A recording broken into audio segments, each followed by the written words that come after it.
नमस्कार दोस्तों, आप सुन रहे हैं KRL ऑडियो बुक पर स्टार्ट विद वाई बुक की ऑडियो समरी। दोस्तों, अगर लाइफ में कभी भी अपना स्टार्टअप, बिजनेस आदि लगाने का ख्याल आए तो इस किताब स्टार्ट विद वाई को जरूर पढ़ें। इसमें आपको ऐसे टिप्स मिलेंगे जिनकी सहायता से आप अपने कॉम्पिटिटर्स को पीछे छोड़ दोगे और अपने गोल्स में काफी सक्सेस हासिल कर पाएंगे। Episode 1, keep and result in mind. आपको जो भी प्रोडक्ट बनाना है तो उसका एंड रिजल्ट पहले ही दिमाग में रख ले। ऐसे ही अगर बिजनेस लगाना चाहते हैं तो पहले ही यह सोच ले कि उससे आप क्या चाहते हैं। जैसे बिजनेस कितना बड़ा होगा, इसकी कितनी ब्रांचेस होंगी। जब आप यह सब पहले ही सोच लेंगे तो आपका दिमाग ज्यादा क्लैरिटी से काम कर पाएगा। उसे पता होगा कि आप उससे क्या चाहते हैं। लेकिन अगर आप सिर्फ शुरू कर दे और बोले कि आगे का देखा जाएगा तो इससे दिमाग हमेशा कंफ्यूज्ड रहेगा। उसे कोई दिशा ही नहीं मिलेगी। वह कभी नॉर्थ भागेगा तो कभी साउथ, और इससे वह कहीं भी नहीं पहुंच पाएगा। इसलिए आप एक पेपर पर शुरू से अंत तक सारा प्लान लिख लें, अन्यथा चीजें आपके दिमाग में घूमती रहेंगी और आप उन्हें क्लियरली नहीं देख पाएंगे। Episode 2, don't use manipulation. कभी भी प्रोडक्ट को बेचने के लिए मैनिपुलेशंस का सहारा न लें। बहुत से बिजनेस ऐसा करते हैं, लेकिन अंत में उन्हें प्रॉफिट नहीं होता, बल्कि वे कस्टमर की गुडविल खो देते हैं। आपने देखा होगा कि बहुत से बिजनेस इन मैनिपुलेशंस का इस्तेमाल करते हैं। बहुत सी कंपनीज प्राइस में डिस्काउंट देती हैं। इससे उनका प्रॉफिट कम हो जाता है। फियर, बहुत बार एड्स के जरिए आप में फियर डाला जाता है। जैसे झुर्रियां होंगी तो लोग आपको पसंद नहीं करेंगे। इस तरह आपको युवा दिखने की क्रीम बेची जाती है। लेकिन सच तो यह है कि कोई भी क्रीम आपको बूढ़ा होने से नहीं रोक सकती। और क्या बूढ़े लोगों की हम रिस्पेक्ट नहीं करते? लेकिन कंपनीज तो मैनिपुलेट करती ही हैं। प्रमोशंस, जो पैसा प्रोडक्ट की वैल्यू बढ़ाने में लगाना चाहिए, उसे कंपनीज एडवर्टाइजमेंट्स के जरिए प्रमोशन में लगा देती है।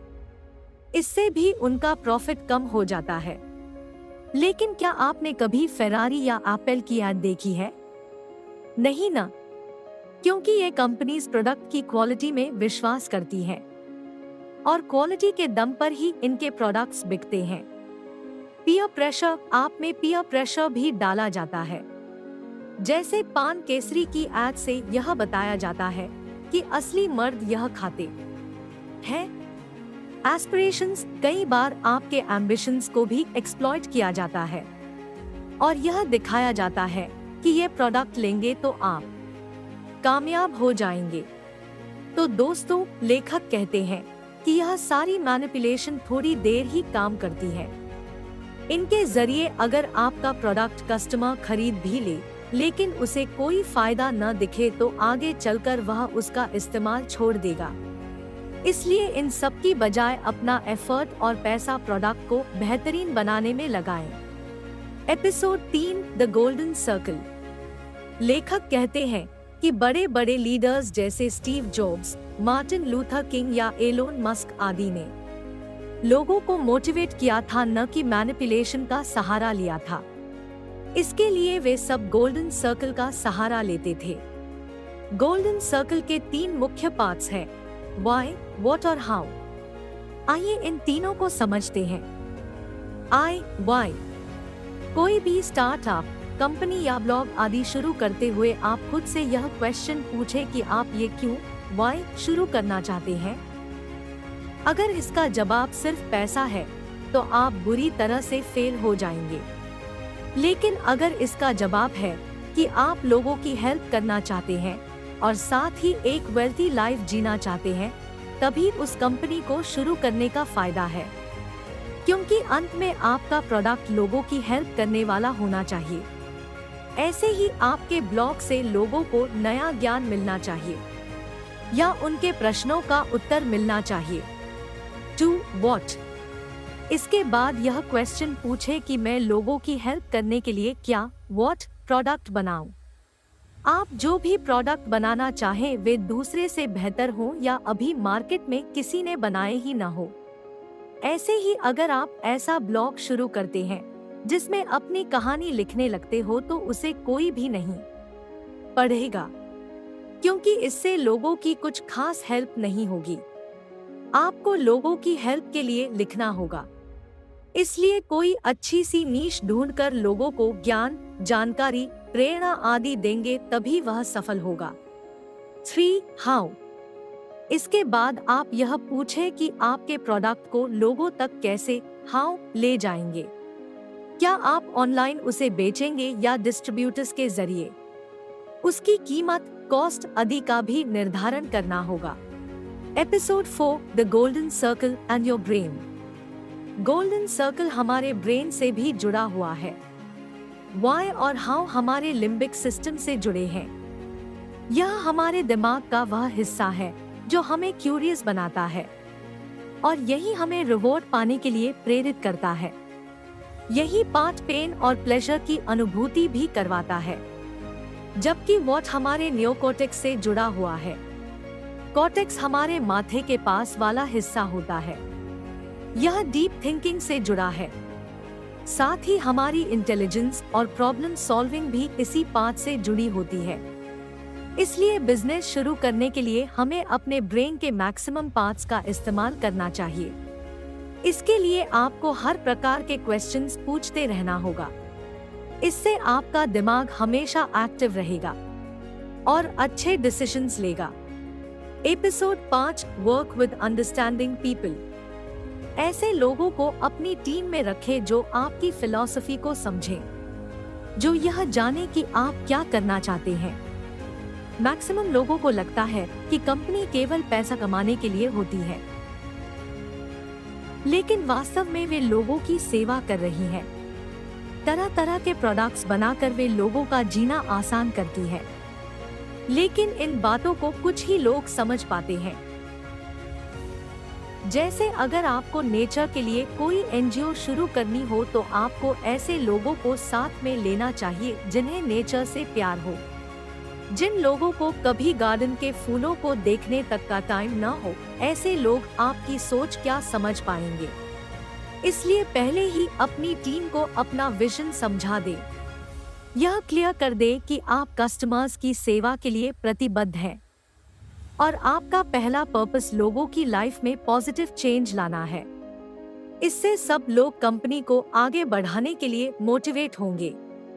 इसके बदले अगर यह बोलेंगे कि किसी भी तरह मेरे प्रोडक्ट्स को बेचो तो वे मैनिपुलेशन पर उतर आएंगे, जिससे आगे चलकर कंपनी डूब भी सकती है। Episode 6, build trust with golden circle. दोस्तों, गोल्डन सर्कल की तकनीक का इस्तेमाल करके आप लोगों का ट्रस्ट जीत सकते हो। जब भी कोई प्रोडक्ट बनाएं तो वाई का इस्तेमाल करें। खुद से पूछें कि इस प्रोडक्ट को क्यों बनाया जाना चाहिए। जब स्टीव जॉब्स ने आईपॉड बनाया था तो उन्होंने भी खुद से पूछा था वाई आईपॉड। उन्होंने देखा कि लोगों को म्यूजिक सुनने के लिए बड़े बड़े कैसेट प्लेयर या डीवीडी प्लेयर आदि यूज करने पड़ते हैं। इन्हें वे हर कहीं लेकर नहीं घूम सकते। यह एक तरह की प्रॉब्लम थी। इसके सल्यूशन में उन्होंने सोचा कि अगर एक ऐसा इंस्ट्रूमेंट बनाया जाए जिसे लोग अपनी पॉकेट में लेकर घूम सके तो कितना अच्छा होगा। और इसी के साथ उनके दिमाग में आईपॉड बनाने का आइडिया आया, जिसे उन्होंने इस टैगलाइन के साथ बेचा था, 1000 सॉन्ग्स इन योर पॉकेट। उनका आइडिया सुनते ही लोगों ने इसे हाथों हाथ ले लिया, क्योंकि अब वे कहीं भी म्यूजिक सुन सकते थे। अब उन्हें मेट्रो, मार्केट, ट्रेन और बस स्टेशंस आदि पर लाइन में लगकर बोर होने की जरूरत नहीं थी। Episode 7, law of diffusion of innovations. इस भाग में लेखक प्रोफेसर एवरेट रॉजर्स द्वारा दिया गया एक लॉ डिस्कस करते हैं। इस लॉ को the law of diffusion of innovations कहा जाता है। आप एक बेल शेप कर्व की कल्पना करें, जो एक पहाड़ी की तरह भी दिखता है। इस कर्व के 5 हिस्से होते हैं, जो इस प्रकार से हैं। 1. Extreme left 3%। इस भाग में इनोवेटर्स आते हैं। इनका प्रतिशत बहुत कम होता है। इन्हें आपका प्रोडक्ट एकदम समझ में आ जाता है। 2. Early adopters 14%। ये लोग आपके प्रोडक्ट को सबसे पहले खरीदते हैं। इस ग्रुप में रिच और अपर मिडिल क्लास के लोग आते हैं। इनके पास सरप्लस मनी होती है और ये लाइफ में नई नई चीजें ट्राई करते रहते हैं। 3. The early majority 34%। इसके बाद मिडिल क्लास आपका प्रोडक्ट खरीदने लगते हैं, क्योंकि उन्होंने अपर क्लास के पास यह प्रोडक्ट देखा होता है और उन्हें इसकी वैल्यू भी समझ में आने लगती है। 4. The late majority 34%। इसके बाद आम जनता भी आपका प्रोडक्ट लेने लगती है, क्योंकि अब आपके प्रोडक्ट का मार्केट में काफी प्रचार हो चुका होता है और लोगों को यह पसंद आ रहा होता है। 5. लैगर्ड्स 16%। इन लोगों को आपका प्रोडक्ट बिल्कुल पसंद नहीं होता और न ही ये कभी खरीदते हैं। आपको इन्हें कन्विंस करने की जरूरत नहीं है। तो दोस्तों, इस लॉ और इसके कर्व को समझकर आपको पता लग गया होगा कि लोग आपके प्रोडक्ट को किस तरह से खरीदते हैं और कैसे धीरे धीरे आपकी सेल बढ़ती रहती है। Episode 8 Bill Gates and political leaders. लेके ने बिल गेट्स का एग्जाम्पल दिया है। वे कभी भी बहुत जोर जोर से नहीं बोलते हैं और देखने में शाइन नजर आते हैं।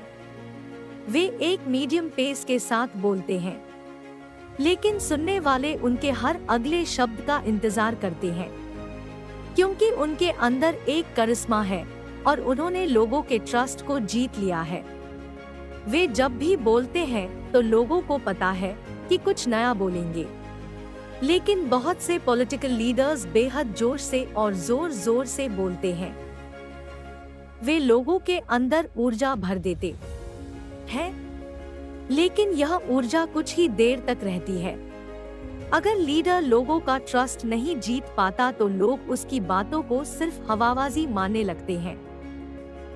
लेकिन अगर लीडर अपने किए प्रॉमिसेस को पूरा भी कर देता है तो लोगों को उस पर ट्रस्ट हो जाता है और वे उसे अपना समर्थन देने लगते हैं। इसलिए आप बिल गेट्स जैसे शांत लीडर और पॉलिटिकल लीडर्स दोनों के गुणों को अपनी पर्सनालिटी में लाने की कोशिश करें। इससे आप लाइफ में बहुत तरक्की कर सकते हो। Episode 9 create your message. अपनी कंपनी का जो मैसेज हो उसे हमेशा एम्फसाइज करते रहें।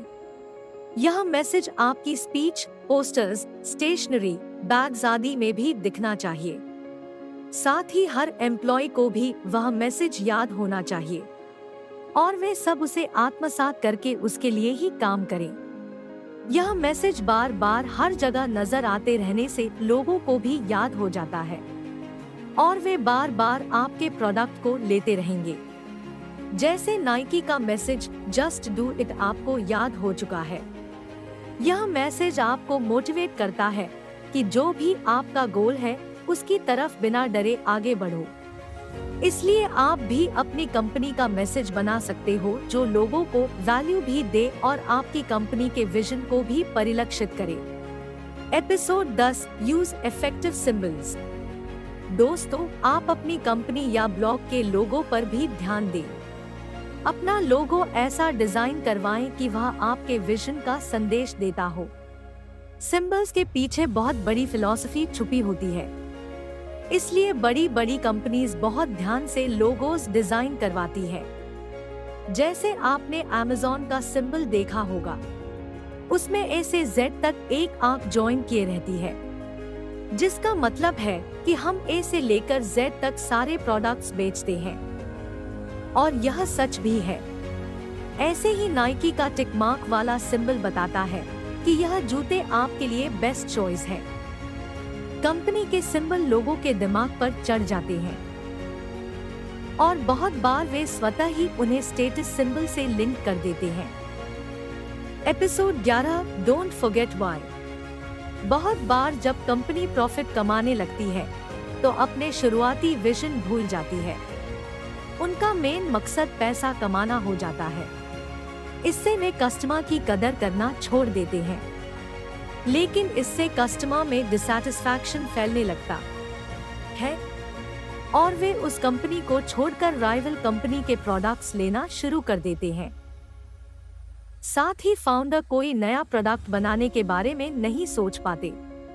वे उस प्रोडक्ट पर ध्यान देते हैं जो ज्यादा बिकने लगता है। लेकिन एक दिन हर प्रोडक्ट आउटडेटेड हो जाता है और राइवल कंपनी अगर नया प्रोडक्ट ले आए तो लोग उसे लेने को आतुर हो जाते हैं। इसलिए हमेशा वाई पूछते रहें और अपने प्रोडक्ट को अपग्रेड करते रहें। साथ ही नए नए प्रोडक्ट्स भी लाते रहें। इससे लोग आपके प्रोडक्ट से सैचुरेट और बोर नहीं होंगे। अगर आप लगातार प्रोडक्ट में नए फीचर्स लाते रहते हैं तो लोगों में उसका क्रेज बना रहता है। लेकिन ऐसा तभी होगा जब आप खुद को व्हाट, व्हाई, हाउ जैसे क्वेश्चन पूछकर क्वेश्चन करते रहेंगे। Episode 12 help from influencers. आप व्हाई के साथ साथ हाउ पर भी फोकस करते रहें। यह देखते रहें कि आपका प्रोडक्ट कैसा परफॉर्म कर रहा है और आप उसे ज्यादा से ज्यादा लोगों तक कैसे हाउ ले जा सकते हैं। अगर आपका प्रोडक्ट बहुत अच्छा होगा तो लोग अपने दोस्तों को भी उसके बारे में बताएंगे और इससे वे भी उस प्रोडक्ट को ले लेंगे।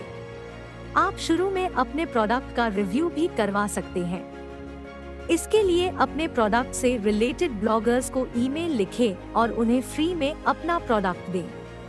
अगर प्रोडक्ट सच में अच्छा होगा तो वे जरूर उसका पॉजिटिव रिव्यू देंगे। ब्लॉगर्स एक तरह के इन्फ्लुएंसर होते हैं। उनके ब्लॉग्स को लाखों लोग पढ़ते हैं। जब वे आपके प्रोडक्ट को रिव्यू करेंगे और उसे अच्छी रेटिंग देंगे तो उनके ब्लॉग रीडर्स को आपके प्रोडक्ट पर ट्रस्ट हो जाएगा और वे आपके प्रोडक्ट खरीदने लगेंगे। Episode 13 balanced market research. लेखक कहते हैं कि प्रोडक्ट सेल करने के लिए मार्केट रिसर्च करनी पड़ती है। इससे हमें पता चलता है कि मार्केट में क्या चीज बिक रही है। लेकिन इस अप्रोच का एक नुकसान यह है कि हम कुछ नया सोच ही नहीं पाते। जैसे मार्केट रिसर्च करके हो सकता है आप भी साबुन, टूथपेस्ट, बिस्कुट आदि बनाने लगे। लेकिन इससे आपको इतना फायदा नहीं होगा क्योंकि पहले ही बड़ी बड़ी कंपनी इन्हें बना रही होती है। वे आपको टिकने नहीं देंगे। अगर आप अपना प्रोडक्ट ले भी आओगे तो वे अपने प्राइस कम कर देंगे। इससे लोग उनका प्रोडक्ट खरीदेंगे न कि आपका। इसलिए आप अपने अंदर देखें और अपने वाई पर काम करें। यह पूछें कि मुझे कोई पर्टिकुलर प्रोडक्ट क्यों बनाना चाहिए। इससे आपको एक ऐसा यूनिक प्रोडक्ट बनाने का आइडिया आएगा जो अभी तक मार्केट में है ही नहीं। उसका जीरो कंपटीशन है। इस तरह का प्रोडक्ट आप मार्केट में अपनी मोनोपोली क्रिएट कर लेंगे और लोग हाथों हाथ आपका प्रोडक्ट खरीदने लगेंगे। From the book start with why summary in Hindi. Episode 14 compete with yourself. बहुत बार हम अपने कॉम्पिटिटर्स से कॉम्पीट करते रहते हैं। हम अपनी कंपनी में भी वैसे ही फीचर्स लाना चाहते हैं जैसे हमारे कॉम्पिटिटर्स ला रहे हैं। लेकिन इससे आपकी अपनी पहचान खत्म हो जाती है। इसके बजाय आप खुद से ही कॉम्पीट करें। अपने प्रोडक्ट में नए फीचर्स लाएं। पुराने फीचर्स को अपग्रेड करें। जो भी करना है वह आपकी क्रिएटिविटी से आना चाहिए, न कि दूसरों को कॉपी करके। ऐसा ही सभी बड़ी कंपनीज करती हैं। आपने देखा होगा कि बिल गेट्स की माइक्रोसॉफ्ट और स्टीव जॉब्स की एप्पल के प्रोडक्ट्स कितने अलग होते हैं। वे एक दूसरे को कॉपी नहीं करते। दोनों के अपने यूनिक फीचर्स होते हैं। तभी उनकी अलग पहचान बनती है और वे भीड़ से अलग दिखते हैं।